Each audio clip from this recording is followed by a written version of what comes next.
Back in the summer, I walked to this brook with my friend's son, and we were out for like maybe 3 or 4 hours, but we turned around, which was too bad because there was a lot of good stuff going off. It was mid to late August. It was a fucking hot day though, but he wasn't having it. We turned out like maybe halfway to where I wanted to go. Oh well, it was a nice hike either way.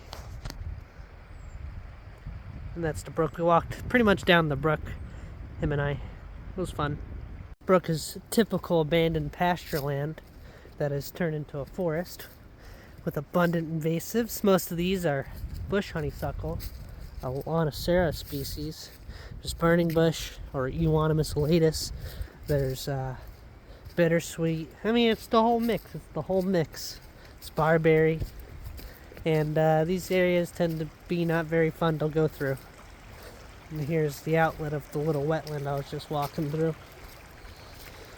Pretty nice. It's got the docks, rounded pebbles. Very nice. Your polytrichum. Much different from the atrichum. They're a lot taller, more stalky, almost branched. Pseudonephilium obtusifolium, or rabbit tobacco, or just a sweet everlasting, I believe. It's a little sunflower family plant, and the paper daisy. It's a nice one. Blooms in fall with little white flowers, and they stay like this pretty much all winter. It's a biannual. Beautiful. I'll show you this. The water got up to here. It's about maybe another 3 feet over where it is currently is. So all this underbrush, all this stuff was underwater. Several inches of water. That's why mosses like this Minium can thrive. And different things can seed in, like the pyrolas and the chimophilas right there. Very cool. Look, we got a little debris raft. Got 7 inches of rain in 2 weeks. Wish I came out here yesterday. Beautiful.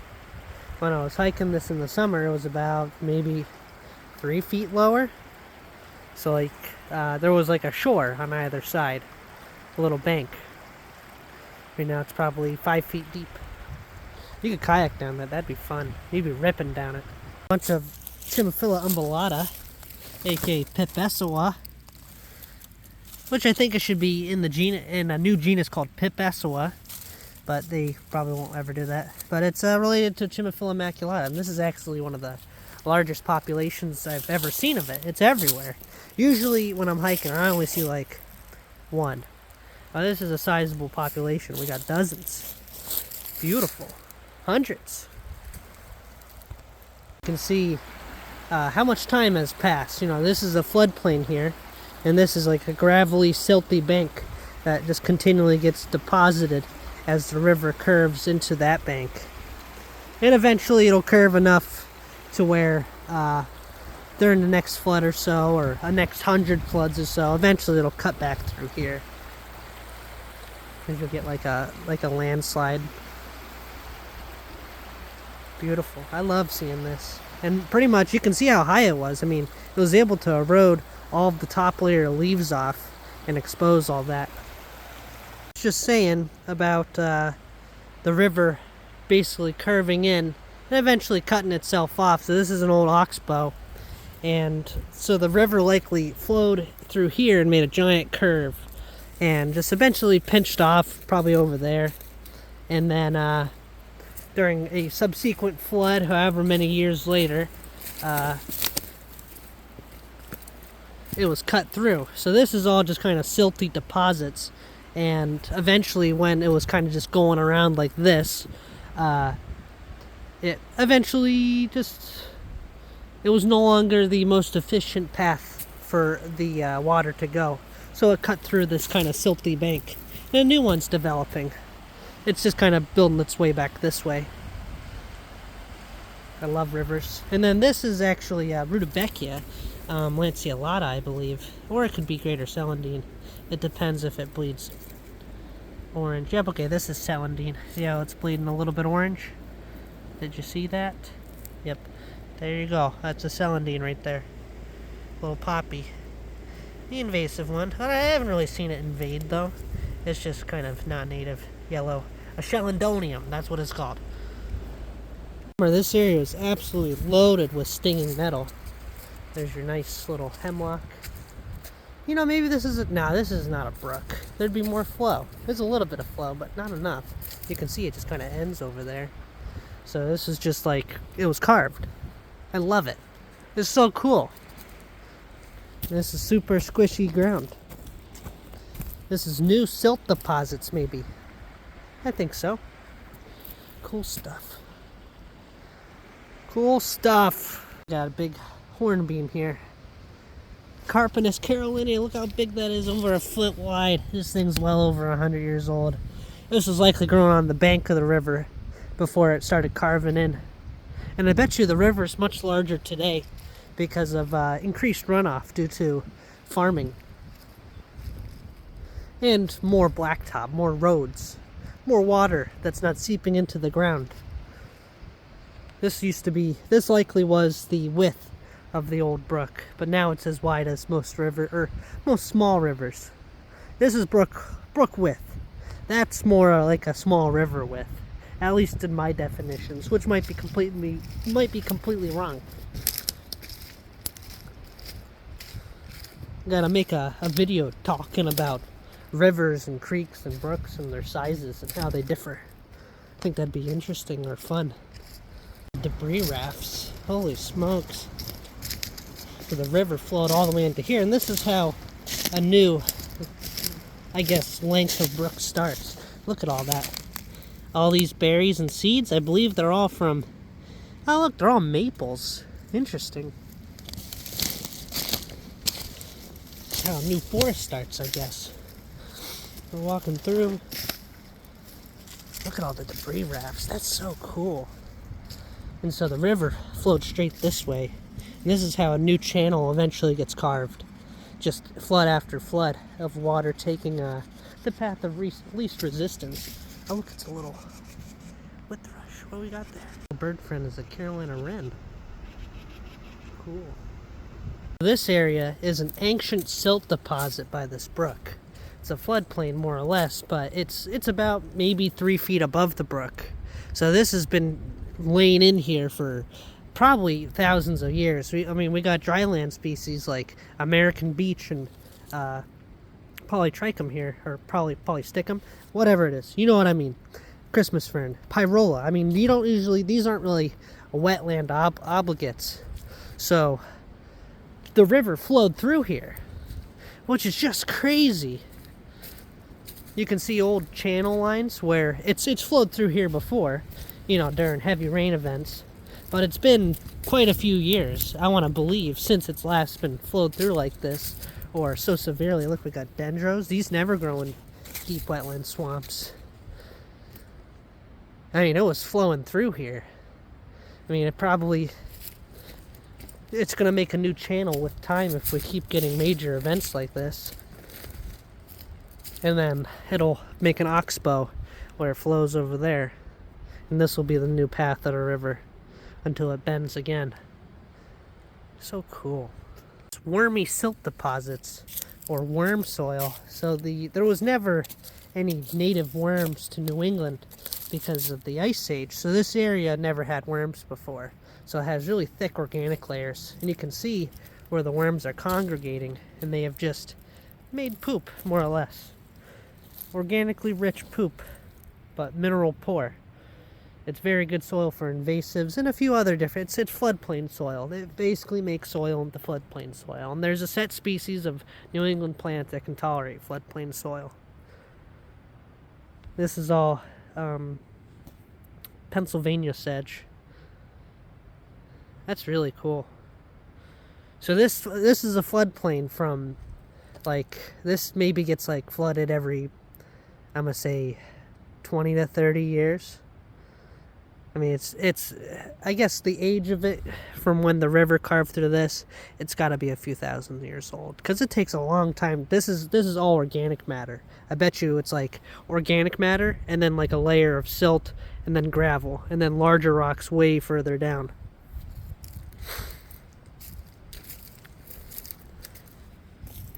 And this is all likely New York fern, Amorapelta nova boreaensis. You know, I want to come back here in the summer to see what the heck happens, because this is so cool. Not having the leaf layer underneath, like what would typically be a normal, like oak, hickory, maple, a mixed deciduous forest. Oh, that's so awesome. I bet you tons of orchids will come up, because orchids need open soil to grow. Well, tons of invasives might grow too. I mean, there's lots of invasives in the area in general, so there's already some in this region, without a doubt. But I'm gonna come back here in the summer and see what the heck, what it looks like, you know? The region was probably 3 feet high, because that's where the top of these debris rafts are. I mean, it was enveloped these small beech trees. You can see leaves left in clumps at the tops here. So I'm gonna say it was probably 3 feet deep here, just rushing through, carrying stuff with. Look at this big shagbark. About 3 feet down, you can see that it's ripped off. The flood has ripped off most of its bark at the base.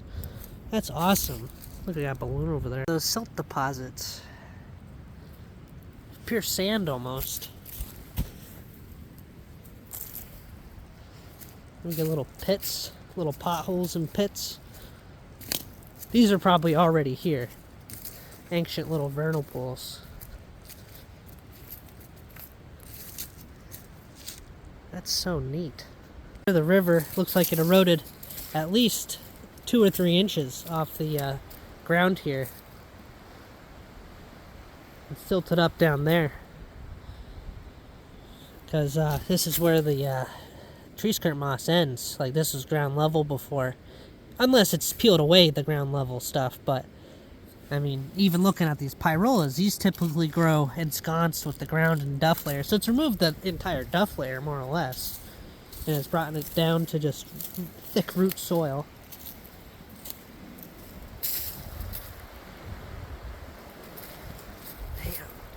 So this is a river now.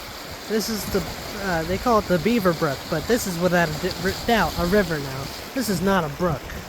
Look how wide it is. It's wider than the Wood River in Rhode Island, and the Green Fall River, way wider than the Green Fall.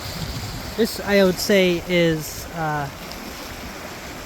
so small river is, I'd say it's a small river. It's no longer a brook, because it goes, I'd say like creek, or no, it goes seep, creek, brook, stream. Actually, no, it goes seep. Let me get that situated in my mind. So it would go seep, and then it would go to creek, then it would go to stream, and then it would go to brook, then it would go to small river, medium river, and then large river, and then just extra large river after that. You know, once you get past like a few, like, you get over 50 feet, and you're like, alright, it's a fucking big river there, you know.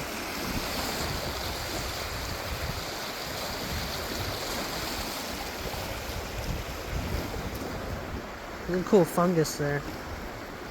I don't know what it is. I'll naturalist it. It's a little polypore.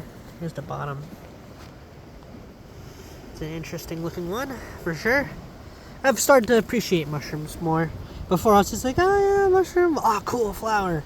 And then I'm like, you know, everything's kind of cool. The moss is cool. The, I believe this is Virginia creeper growing on this tree is cool. Nope, that's poison ivy. Toxidendron. Carex. This is an old white oak that's dying. Big trunk over here. About rivers is like, is it based on the speed or the flow rate? Is it based on the depth? Because this is already about 3 feet, and it was at least 3 feet higher not too long ago. So my guess, it could sustain a height of about that high, you know, if the rain was sufficient. But I think it stays much lower in the summer. It's, you know, it's a, what would you call that? A biannual river. It's a brook in the summer. It's a river in the winter. Is that how you would classify it? This area still has some, like this particular spot, which is downslope from there. This is probably maybe half a foot lower than it is over there. It's definitely much more wet, because you have these deep indents These are like channels, ancient channels. Channels that have been around forever. Holes. Areas where the silt is smaller, or wherever, just the way it flows, over the topography. Based on tree roots, who knows? Damn. This is all, I think, hay-scented fern.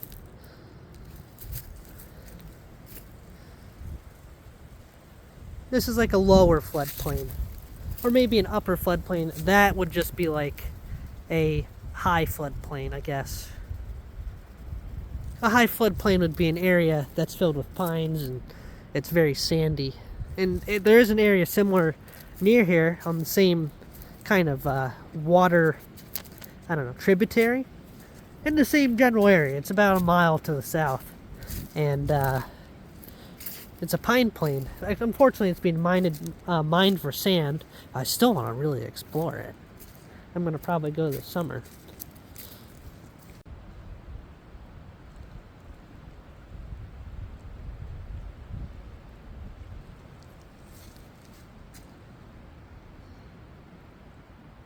This will be the future channel. Probably within, I couldn't even say, maybe 300 years as subsequent floods come through. Eventually this will erode as it gets closer. Like, it'll erode until it reaches the brook, and then a final flood will go, and then the whole water course will steer. Will basically change going this way in like a few years, if not almost overnight, if we have like a big flood like this, like 100 years or more from now, right before it's about to meet, if you know what I mean, because it's going to be cutting this valley going up that way for like another 500 feet, and eventually the two will meet, and this will be the path of least resistance, and it'll rapidly erode. That's my thought, at least, but that takes a long ass time. Entering a dense hemlock forest, older growth, doesn't have as much, I guess, diversity in the understory, maybe a few saplings, but it's dense shade, and so I'm going to see what grows here.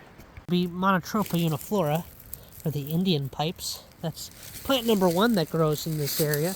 Distinct section of carex with blue leaves, or a sedge, and they always appear blue. And there's a lot of them that appear blue, but they all look pretty damn similar, so I think they're a single species. I call it broadleaf blue sedge, but it's probably not that. That's what I'm calling it, though, because I've seen it. I've seen green leaf, or broadleaf green sedge. There's 2 different kinds. Basically, they're the same shape, but one's blue and one's not. And that's species number 2, grown down here in the floodplain. This deep shade hemlock floodplain. We got American beech, Vegas grandifolia. We got a little Pyrola americana. What else we got? Here's another Pyrola. See how barren underneath hemlocks and deep shade is. Even when it's moist and wet, there's very little going on. Then you got some sedges. Like that's all you can really see. There isn't a whole lot of other dead stuff. There's barely even any shrubs. Just a few sedges. I want to say it's orchid habitat. I mean, you get pyrolas. Look at this pyrola. This one's beautiful, outlined with that black soil. And it's right next to some Chimaphila maculata, too. It's number species 4. Look at that. 2 super common ones. You can see that again, that at least an inch of soil was ripped out of here. That's awesome. I love that. Euonymus elatus, too, the burning bush. We'll just, yoink. We don't want that. Look at a little black birch, Betrua lenta. Varieties of carex, broadleaf blue sedge, and then there's a broadleaf green sedge right there. There's another sedge that I don't know. There's another broadleaf green sedge. There's both of them together, so you can see that one is not green. This one, or that one is not blue. That one is. Dichynthelium, one of the mini ones. It's a little deer tongue grass, or deer. It's a dichynthelium. There's a bunch of different types. This is the small one, but there's multiple different types of small ones, which makes things complicated. Some Prunella vulgaris, and some, it's like a little panicled white aster. It's the shade aster. It's a Symphia trichum right there. Along the floodplain, which is like where the river directly is, it's super diverse, but you get into the hemlocks, there's nothing. But we got solidago, I believe this is mugwort, and we got more dicotyledons, we got goldenrods, we got sedges, we got bittersweet, we got mosses, like that climacium, we got little chickweeds, we got these things. So it's really diverse right on the banks of the brook, but outside of that there's like nothing in there, mostly because it's just deep shade. Hemlock that was just carved away this last storm. So the bank of the river is back 3 or 4 feet now, if not more, because of this down tree. And there's multiple down trees along it. That's cool. So it's just carved, it's to carve an edge. And you can see it's underlain with a layer of gravel. So pretty much we have the creek, and then we have the layer of gravel. And this is all deposited by glaciers. And so this is likely, this brook here is probably, once used to be fed by tons of glaciers. And this is an ancient brook. Like, since the glaciers went through here, this is how old the brook is. It could be even older. Or at least this floodplain could be even older. Because you gotta remember, you know, we're on top of 300 million year old granite and schist and different sedimentary rocks, so it's not all like scraped away. There is some surviving underlayers. Look, we got dendrolycopodiums over here. Cool. This is a good thing. This is a hemlock forest that isn't being affected by woolly adelgid. There isn't a single one on this tree. And you'd think you would see them. Even in the winter, they're quite obvious. So the population here is either really low, or this hemlock forest is yet to be affected. Oh, never mind. I'll eat my words. It's at the probably early to mid stages of infection, because here's one in the shade that's being infected. Alright, take back everything I said, but the canopy's interestingly bare of the adelgids, but it does have low growth that is dead.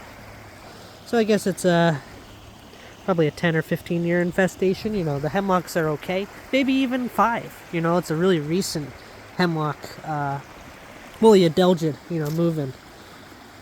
So this forest will look much different in 5 to 10 years. Viburnum acerifolium, maple leaf viburnum. One of my favorites, growing along this kind of floodplain area. A variant of Pyrola americana. I think it might be Pyrola elliptica. This is the weird other species. It's like a hybrid between the two. It has these kind of smooth leaves. The venation isn't extremely pronounced on either side, and it's not as deeply red as normal Pyrola americana. And you saw the other one from before. That one was light green all the way through and didn't have a speck of red on it. So we're going to go find a Pyrola americana to show you how these differ. I'll even take me a little sample. Just we'll grab this nice leaf here. Boom. And then we'll go show you. Here's your Pyrola americana. Alright? Look how different these are. And apparently these are considered similar or same species. They are incredibly different. Look how, like, pronounced veinage on this one right here. You flip it over, you can see that just different red color, and the also pronounced veinage. Like, I mean, same genus for sure, but different species without a doubt. Much deeper red leaves here. So we'll go compare the deep red. See, look at that, boom. And I'll bring this leaf with me, and I'll show you what this looks like, so you get both examples of how they look against each other. The plant will be fine. These are incredibly common, and I'm not going to be devastating them by taking one little leaf. But anyways, so there's actually one right next to this population. Boom, look how different. Dark green, deeply venated. Almost, I mean, now that you put them next to each other, quite similar. But this one, I guess, is like a shinier red. But the huge difference is behind the leaves, without a doubt. You can see just like that pronounced veinage and just that darker red color. This normal Pyrola americana shows. This, it's either elliptica or it's a hybrid. This one, these confuddle the crap out of me. I get mixed sources. I ask people, they're all like, I don't know. I gotta read up on this. This thing bugs me. A mix of Minium moss, which is this Minium. We got Atrichum, Climacium, typical floodplain mosses. Some Plagiominium right there, that kind of rounder leaved one next to that Atrichum there. So this one in the middle of the screen, that's an Atrichum. That one's a Plagiominium, and then this is all Minium. So the diversity of mosses is kind of crazy. We continue our zoom, boom. We got a Symphia trichum aster, Climacium, more Minium. We even got a little violet here, a viola, and a carex and grasses. So they're super diverse. An ancient red maple that this was channelized, and it's starting to, over time, this is like the what I was talking about earlier. Over time, as big floods roll through, this will eventually reach to there, and this will become the new channel. You can already see how deep it is. And so eventually these will connect. This will be the way to go, and so the river will change course just very slightly. If not, this might be even the old, like, course change. You know, this could be an ancient riverbed here. It's so neat looking at this stuff. But this maple fell a long time ago, and then it was able to reroot and regrow into a full-size tree.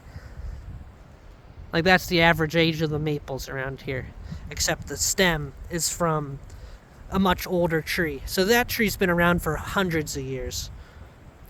Maybe not 100 years, over 100 years at least, because that's at least a 70-year maple. Like, that's how tall they get in 70 years, and surrounded by these big oaks. They're probably as old as that maple.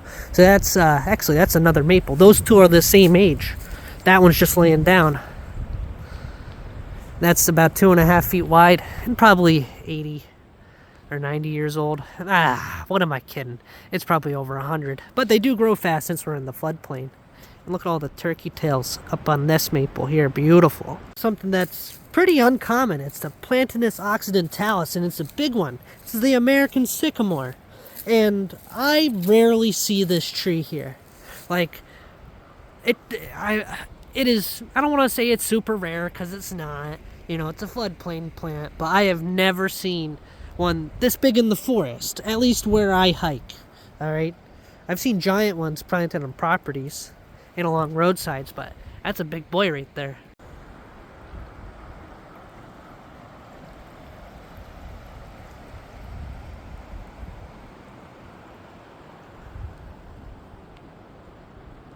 Sium suave, or Sium sauve, a common wetland plant in the carrot family. Sium, S-I-U-M, Sium. I love these little white flowers blooming in the summer. Rivers, they just get massive thickets of them. They're awesome. Wetland plant, floodplain plant, beautiful. We got a couple more here. Different Symphia trichums, Dichondelium, same thing I've shown you. It's a goldenrod going out right there. You know I lie. Is it a goldenrod? Nope, that's an aster. Likely a panicled aster. Your stupid barberry, your berberis. Thunbergii, there's your sycamore I showed you. And I'm across over there, because I'm not going through that. It's like 4 feet deep. But right here, it's like 2. If not. If that, you know. It might be like maybe 1.5 inches at most. Alright, I take that back. 6 inches. Half a foot.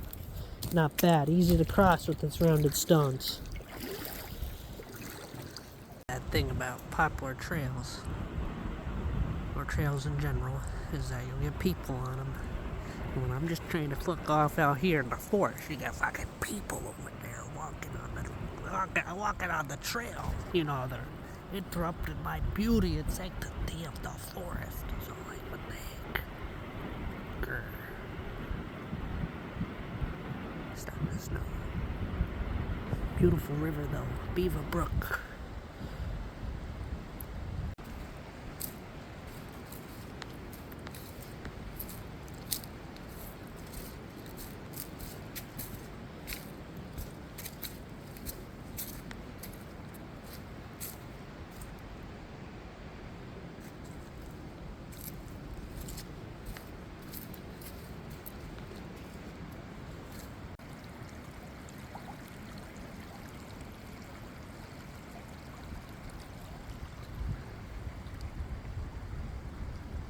So here we have a transition from the oak uplands to the hemlock lowlands. And these hemlocks are pretty dang healthy, I gotta say. They look good. Frickin' weird fungus going on this old beach log. That shit's weird. Cool color.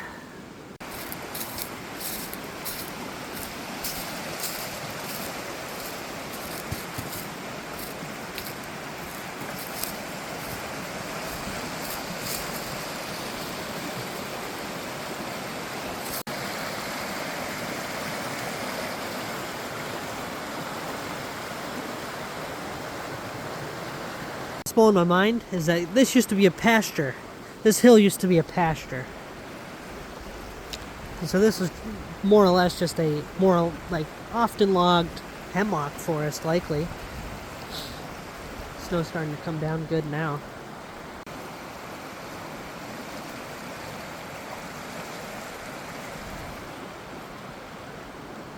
This massive hemlock log, we have Pleuroseum shrebberi, or redstem moss. We have Caliclatum imponens. We have Dicranum. We have Thudium delicatum. More Calicladium throughout here. There's Eulata on there. That's what the smaller one is. That tiny one. Let's see what else we got. We got some lichens. Let's see. Oh, weird. Look at, okay, it's a little baby hemlock. What else do we got? We got another different type of moss. I believe this one's different from the last one. Opened up, and it opened up this pyrola area, and also opened up this vole tunnel that goes through here.